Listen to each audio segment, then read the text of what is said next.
Let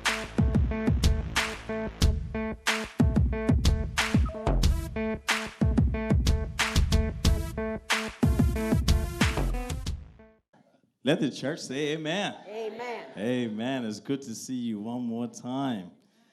Well, that was the fastest hour and a half that's happened today.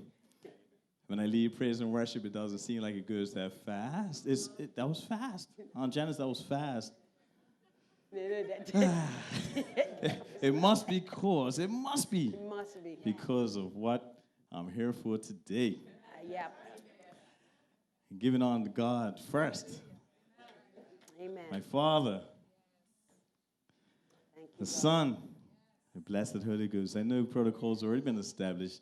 I want to give thanks to my pastor for entrusting me to stand here and deliver a word that God will let you hear, that he's let me prepare so that you can hear. Amen. It's not about me. This is all about the kingdom. That's right. Trust me, it's not about me, because you all know my story. You know that I was hesitant about preaching, so my legs got heavy walking from there to here. I couldn't even move them just now. I said, oh my goodness. And you know, I'm standing up here, I lead the service, there's no problem. I have a good time, there's no problem. But my Lord, when it came down to talking about bringing the word, it is got some weight to it. Amen. This pulpit seems completely different from when you're leading the service. That's right, as it should, as it should. What I want you to bear with me as we start to have our preaching. Everybody's smiling. I'm just going to read verse 6, and then we can have a seat.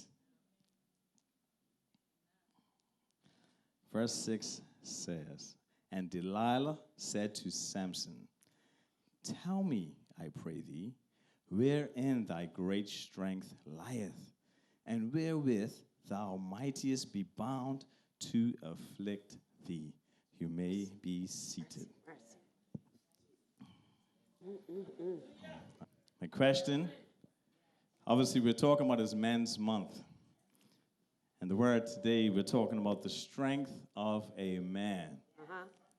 Come on, put your hand up if you're a real man. Put your hand up if you're a real man. That's right. There you go, some real man. The strength of a man. Now, this particular one is called Strength Seduced. Strength Seduced. How many of us men think we're strong? Johnny, Omar, Kenny, look at that. Girl, all of you, look at that. Jamal, I didn't see you raise your hand. Okay, let's see how strong you really are. Let's see, Johnny, come up here. Come up. Omar, come up here. I want one of you sit in this seat. I want one of you sit in this seat. I know this is like middleweight and heavyweight. I don't know.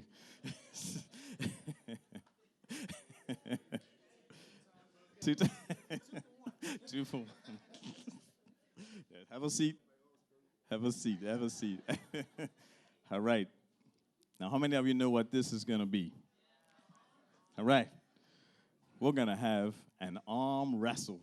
All right. We're going to find out the strength of a man.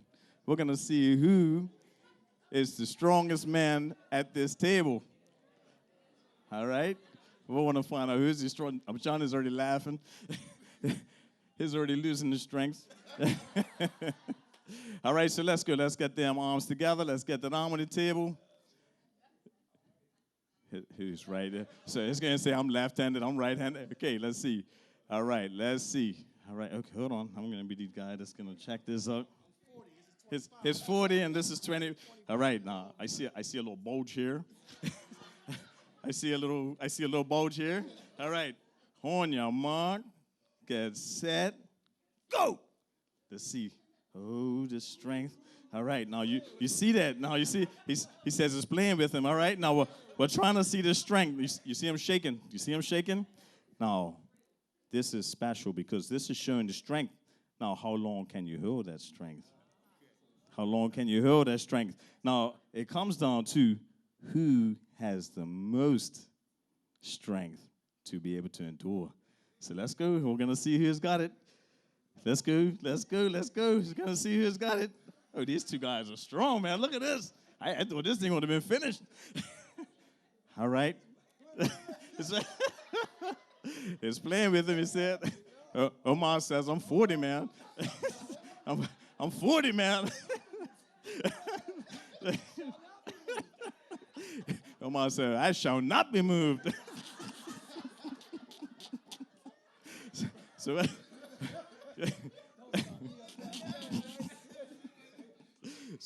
so these guys are battling. You see this battle?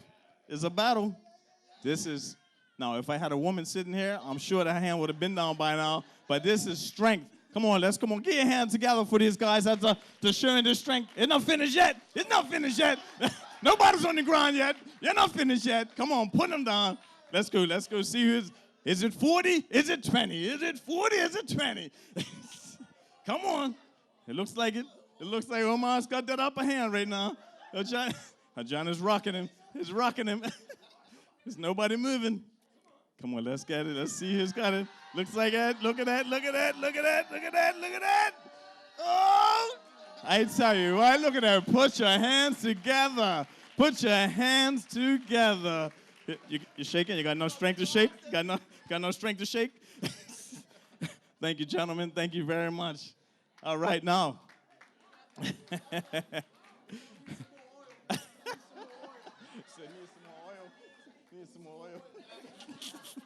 Said he needs a little more oil. Amen. So now you got to see the strength of a man in the physical. Yeah? That's the physical strength of a man. Most of us like to compare our strength to who can do the heaviest task and complete it effortlessly. Then again, there has to be some kind of effort displayed in order to get results. Did you see any effort? There was a lot of effort involved, wasn't it? I actually wasn't expecting that. I should have picked someone that was sort of weak and the other guy that's kind of strong. And we could have had it a little quicker and easier, but that was a good challenge. That was a good challenge to see. And that's a strong man. That's a strong man. That's the type of man that we need, a strong man. So effort meaning a vigorous or determined attempt. Strength means the quality or state of being physically strong. Both of these guys had to put effort and strength into that demonstration. Synonyms is power, brawn, muscle, robustness, toughness, hardiness. You saw that muscle? You saw that muscle that he touched? He was set up. That was all set. It looks like he came straight from Magnum Gym. It looked like he was ready. I didn't even tell him. He didn't even know I was going to call him. So it looked like he pumped up before he came to church today. I don't know. So same thing applies in the spiritual. If you want to be spiritually strong, you have to work out. This working out means turning pages in your Bible, reading and understanding daily, hearing what God has to say to us. That is spiritually strong. Now, which strength you think is going to uphold when it comes to being strong? Is it spiritually or is it physically? Spiritually. Because remember, God is our refuge and strength, a present help. So Isaiah 40:31 says, "But they that wait on the Lord shall renew their strength. They shall mount up with wings as eagles. They shall run and not be weary, and they shall walk and not faint." Now, the word seduced means enticed someone into sexual activity. When we speak to others, are we trying to witness to them or are we trying to entice them? Are we really trying to seduce them? James 1:14 says, "But each one is tempted when he is carried away and enticed by his own lusts." Are we enticing or enticed by our own lust? Lust is of the devil. is of the devil. He tries to make things look so good that you want to go for it, only to find out that it's poison. Remember the little song I think Bow Bib DeVoe used to sing? That girl is poison. I'm not going to sing it in church. But it says just poison. And in the end, his ultimate job is to kill us. We tend to fall into his trap many times. Proverbs 1:10 says, my son, if sinners entice you, do not consent. 2 Timothy 2:22. Now flee from youthful lusts and pursue righteousness, faith, love, and peace with those who call on the Lord from a pure heart. All right, let's say you can do 100 push-ups. How many of us could do 100 push-ups? Anybody? Dr. Woods. I didn't say it once, innit? How many? So 100 push-ups. Said not in one day. People will classify you as a strong individual. If you are able to do math equations in your head, who can do that? Math equations in your head whilst people are shouting at you? Yeah, Charles, you could do that? All right. What might you think is a chameleon's strength? Camouflage. Very good. Is it climbing trees? No. Swimming? No. It's to blend in with his surroundings. Every one of us have strengths and weaknesses. An easy way to say it is, what am I good at? Am I good at organization, communication, etc.? Or, on the other hand, what is it that I can improve on? So whenever you're doing something and somebody says, well, what are you good at? You know, what's your strengths? What's your strengths? You sit there and think to yourself, okay, what am I good at? And if somebody says, what's your weaknesses? You say, okay, what is it that I can improve on? That's an easy way to actually make you think about what the person is trying to get out of you. My typing skills is something I'm not good at. Is it your attitude? Yeah. Elaborate about school and how you decided to do cooking and sewing. Now, when I was in Warwick Secondary School back in 83, decided to take up cooking and sewing. Now, does that make me a weak man? What was my thought process for taking up cooking and sewing? Oh, no, you heard that? She said because the girls are in there. That actually wasn't why I did it, actually. Can anyone actually figure out why I took up cooking and sewing? Who said that? What'd you say? So I can be self-sufficient. That is exactly why I took it up, because I wanted to know that as I got older, you heard all the elders up here? I can't believe what I'm hearing. This is supposed to be my backup. As I was growing, I said, you know what? I don't want to have to if I don't ever get a girlfriend or if I don't ever get married, I want to be able to cook for myself. I want to be able to fix my own clothing. So, you know, when I have to hem my clothes for work, I don't ask my wife to do it. I do it myself. I hem my own clothes. I hem these pants. I did them myself. I do it all myself when it comes to sewing. My wife don't like to sew anyway. So now when it comes to cooking, I can cook to survive. I can make a meal. When I first met Kathy, and we started to go out, so I told her one day, I said, look, I'll cook some food for us. So I done one of my mama's specials. It was hot dogs and potatoes. It was hot dogs and potatoes. You put a little bit of butter on top of the potatoes. You cut all up the hot dogs, and then you put a little mayonnaise across it. It was delicious. It was delicious. So I don't know why she was laughing, because when I went to her house, she says, oh, I'll do something nice for you. I said, what's that? She said, I'm gonna make you a hot cocoa. So I had She made me a hot cocoa on our first date at the house. So I said, well, I think I done better with the potatoes and the, at least I can feed her. I gave her some, and I've been feeding her pretty good all this time. But no, she does a good job with all the cooking in the house. She takes care of everything that has to be taken care of. She's a good wife. She's a good wife. Oh, let's put your hands together. She's a good wife. She's a good mother. She's a really good woman. I thank God for blessing me with someone so lovely. Amen. Now we're going to look at this familiar story in the Bible about Samson and Delilah. We have all heard about him at some point, but this story will never become boring. There is always something to get out of this text for yourselves. So let's explore the word as we examine the following 3 points. Point number 1, the damsel. Point number 2, the deceit. Point number 3, the defeat. Amen. Point number 1, the damsel. Point number 2, the deceit. And point number 3, the defeat. Point number 1, the damsel. Samson was a very strong man when it comes to the physical aspect. He was all muscle, but when it came to women, he was so weak.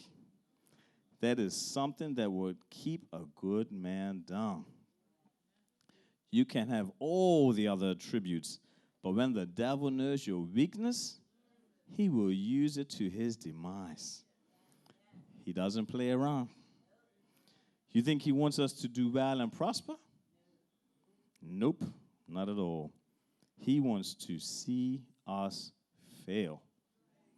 The Bible says in Psalms 46:1, God is our refuge and strength, a very present help in trouble. It is up to us, men, as men of God, to call on him when these issues face us. We know how to call on him when something devastating is happening or when we get some really, really bad news. But when it's something that we think we can handle, we feel as if we don't need him. That's the biggest mistake we can ever make. If we were to put God in front of every situation, there will be no situation. But we like to toy with sin. We feel like he'd always forgive us. He'd give me another chance. How many of you know he gets tired? I'm here to tell you today that God is getting tired of our petty games and our lukewarmness. 2 Timothy 3:1-5. This know also, that in the last days perilous times shall come. For men shall be lovers of their own selves, covetous, boasters, proud, blasphemers, disobedient to parents, unthankful, unholy, without natural affection, truce breakers, false accusers, incontinent, fierce, despisers of those that are good, traitors, heady, high-minded, lovers of pleasures more than lovers of God, having a form of godliness, but denying the power thereof. From such turn away. James 1:22 tells us, but be ye doers of the word, and not hearers only, deceiving your own selves. No matter what kind of the situation, he knows how to make a way of escape for us. But when self gets in the way, we often overlook what should be the way out. When you get right in the midst of it, you start saying to yourself, why am I doing this? That's when you know it's too late. You should have already got out. And that's only because sin looks good. That's the devil's job, to make sin look good so that you're going to want to go for it. It looks cool. It looks fun. You know, we look at church as being, it's boring. It's nothing. Everyone that goes to church, sit down, got a hat on. They sit down, they even clap their hands, they sing. Why we just go and have a wicked and have a good time, have a spliff, those type of things. Sin looks good. In the fire service, we teach the children when they come to fire prevention weeks, to always have two ways out. Wow. We must be like the children, okay? We need to learn how to find another way out. If we get right in the midst of sin and you're right there, you need to say, I'm got to get out of here. You know, God's made that way. All you got to do is turn around and go for it. But you get there and you're like, sin looks good. The way out is where you need to go. Because as good as that sin looks, it's going to put you 6 feet under. We can't make good decisions when our minds are clouded with the lust of this world, whether it's gambling, drinking, smoking, fornication, or adultery. The devil is there to kill, steal, and destroy. But God is there so you can have life, and you can have it more abundantly. So verse 1 says, Then went Samson to Gaza, and saw there an harlot, and went in unto her. Now, harlot in modern times is described as a prostitute. I wasn't there at the time, but I don't think he was going inside to play cards and talk to her about how her day was. Now, what happens when you go in the room of a prostitute? Everyone else knows what happens when you go inside to a prostitute. So if his going inside to a prostitute, it's time for him to do what he had to do. Now, when a man has gone in to be with a woman, after he's done what he had to do, you've already lost strength. A man becomes weak. A man gets tired. And the way it works is as a man does what he has to do, he would be sending his energy into the woman. The man now becomes tired. The man becomes weak. The woman becomes strong, but the man becomes weak. While he was inside with her, it gave them time to set up outside and wait for him to come out so they could kill him. These were the Gazites that were waiting on him. And that's all the people that's around the hill area. Now, verse 2 and 3 says, And it was told the Gazites, saying, Samson is come hither. And they compassed him in, and laid wait for him all night in the gate of the city, and were quiet all the night, saying, In the morning, when it is day, we shall kill him. Compass means to go around something in a circular course. So Samson was dead smack in the middle, and they were all compassed around him. Most of the men in there have probably been to the regiment. I don't know if you all have or not, but I know growing up, most of us had to go to the army. When we go out on patrols, we look for the enemy camp. And then we compass them so we can ambush them from every angle. You should not be able to get away if you're circled in. So Samson was circled in. And they were waiting. But what they said, he'll wait till morning. We're going to get him in the morning. And Samson lay till midnight, and arose at midnight, and took the doors of the gate of the city and the 2 posts, and went away with them, bar and all, and put them upon his shoulders, and carried them up to the top of the hill that is before Hebron. I'm pretty sure when Samson came out, he probably saw those guys encamped around him. That was the anger, I'm sure, that he took them things and carried. That was his weapon. That was his way of getting out. Samson was strong. There's no other way of putting it. He was strong. So he took that stuff and he just got rid of the city and went up on the hill.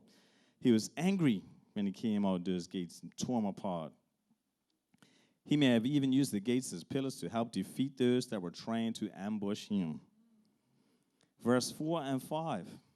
And it came to pass afterwards that he loved a woman in the valley of Sorek, whose name was Delilah.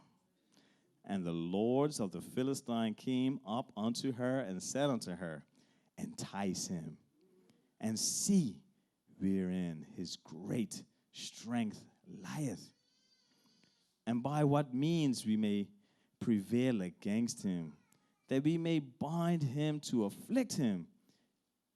And we will give thee every one of us 1,100 pieces of silver. The love of money is the root of all evil. Not money, but the love of it. Can you imagine how much money this woman would be getting in the modern day times? I can only imagine the worth for her to agree to do this. Kathy? Would you sell me off to those guys for $100,000 a person? No, I'm not going to ask you that. Now, I might not hear the answer. I might not hear the answer. Never mind. I better not ask that question. I might be in for a rude awakening. But every man there was talking about paying 1,100 pieces of silver. Now, that's a lot of people, and that's a lot of silver. You know, that woman would have probably been a multi-millionaire, billionaire, just from this one man that they were trying to reach. That brings me to point number 2, the deceit. Has any man here been deceived by a woman? Okay, let me ask again, because not everybody. Man, has a woman deceived you before? Let's see, yeah. Okay. Because maybe I wasn't clear the first time.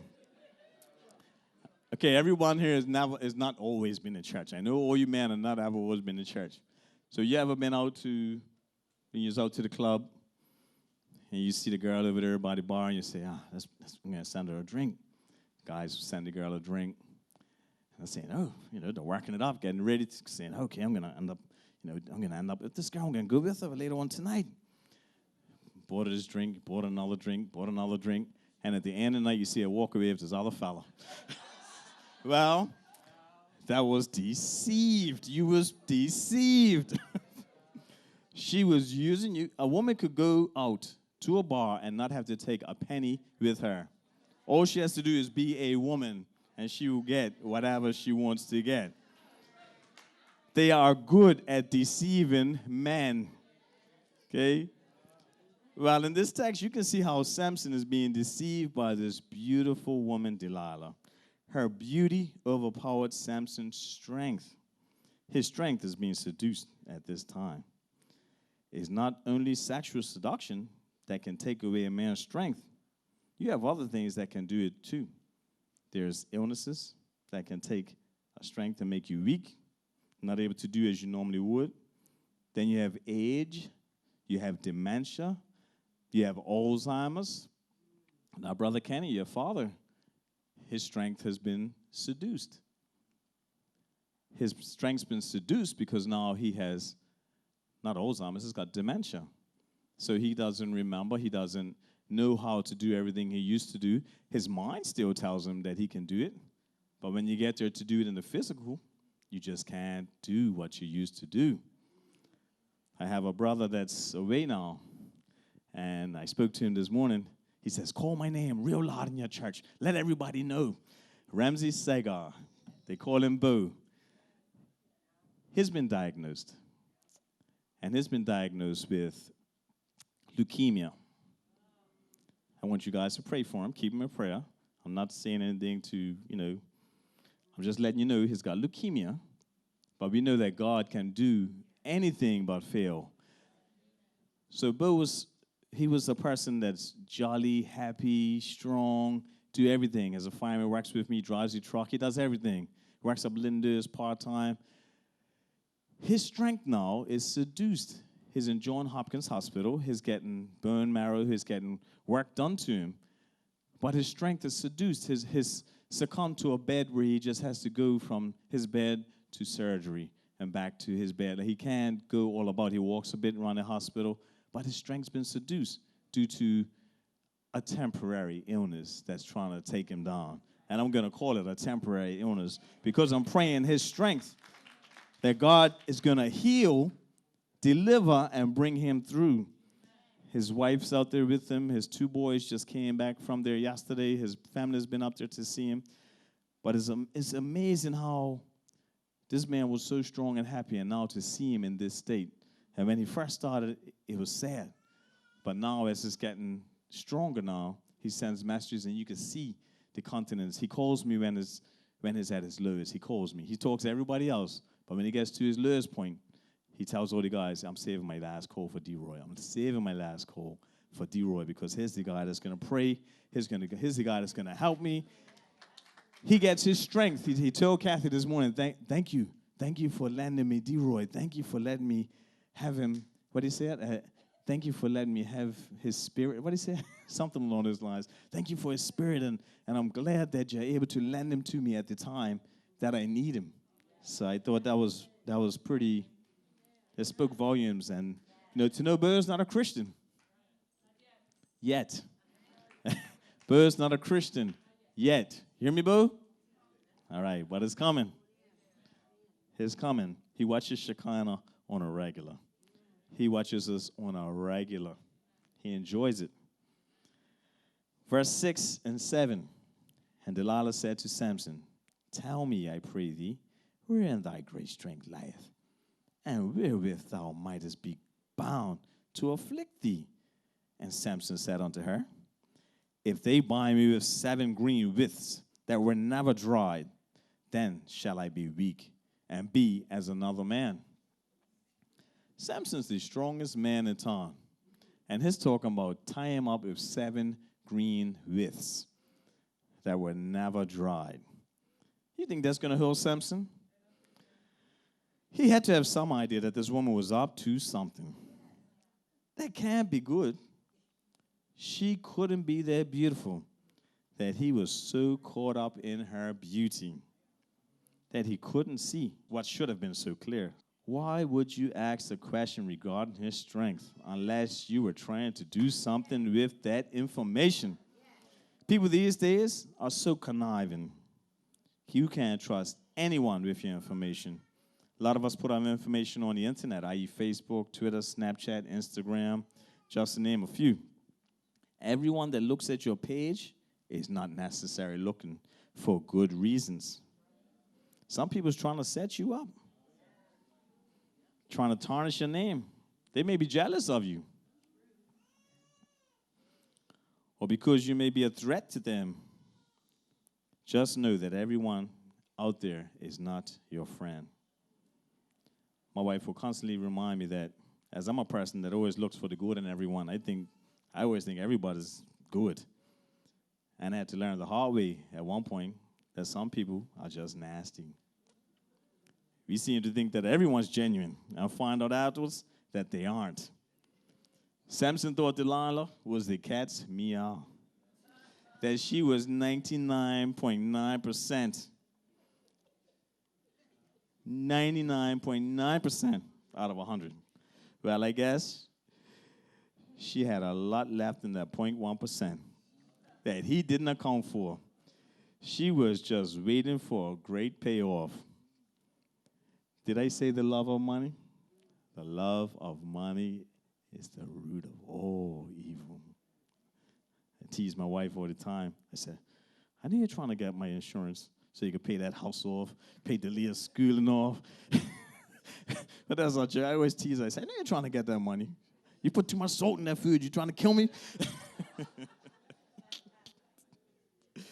So verse 8 and 9 says, Then the Lord of the Philistines brought up to her 7 green withs, which had not been dried, and she bound him with them. Now there were men lying in wait, abiding with her in the chamber. And she said unto him, The Philistines be upon thee, Samson. And he brake the withs, and the thread of tow is broken when it toucheth, like it toucheth the fire. So his strength was not known. See, this is what I'm talking about. You always can trust people. She tried to bound him with these withs, as these men were right inside, abiding with her, just waiting to pounce on him and finish him off. I can't see how how would you not know someone's in the same room? When you're home and someone comes in your room, don't you usually feel someone's around? Like feel like someone's looking at me. Samson must have known. He's laying on her lap or laying there with her, and she's tied him up. He must have known that this guy's hiding underneath a chair in your room. He couldn't be that blind to this woman's beauty. I can't even imagine how beautiful this woman must have been. I really can. Love is definitely blind. Definitely blind.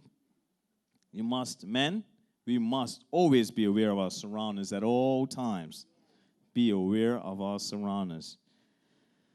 Samson, he is so blinded by her beauty. Wake up, fellas. Beauty is only skin deep. It's only skin deep. If I was to peel the first layer right off, you know what we'll look like? Not one of us are going to look cute like that. If you take the skin off, you are far from good looking. Trust me when I tell you. You're good looking today. But if we took it off, you will really see what it looks like underneath when you see all the muscle and all the different things that's underneath there. It's not attractive. So thank God that he gave us that skin on top to actually give us the complexion and the beauty to hide all the organs that's inside that's working. It wasn't until he heard Delilah say to him that the Philistines were upon him was when he arose. And he was angry and broke the withs all up as if it was a thread. 10, and Delilah said unto Samson, Behold, thou hast mocked me, and told me lies. Now tell me, I pray thee, wherewith thou mightest be bound. The nerve of this crazy woman to say to him that he mocked her. Excuse me. She's trying to get him captured and says that he mocked her. I believe she betrayed him, if you ask me. Then she asked him again how to get him not to be strong. Verse 11 and 12 says, And he said unto her, If they bind me fast with new ropes that never were occupied, then shall I be weak, and be as another man. Delilah therefore took new ropes and bound him therewith, and said unto him, The Philistines be upon thee, Samson. And there were liars in the weight abiding in the chamber again, and break them from off his arms like a thread. She tried to bind him with new ropes again, and Samson broke out like it was thread. Again. She should have known by now. That was the second time he fell for her lies. That 99.9%, like I said, it's getting less now. But guess what, fellas? She still didn't learn. In modern day terms, we would say that guy's whipped. Okay, he's whipped. All right? Literally. He loves this woman so bad that she can't do him no wrong. By the looks of it, she would do this over and over again until it actually would have worked, which is what actually happened. If my wife tried that on me, once, I'll be skeptical. But if she tried it twice, I'll be wise enough to know that something is up.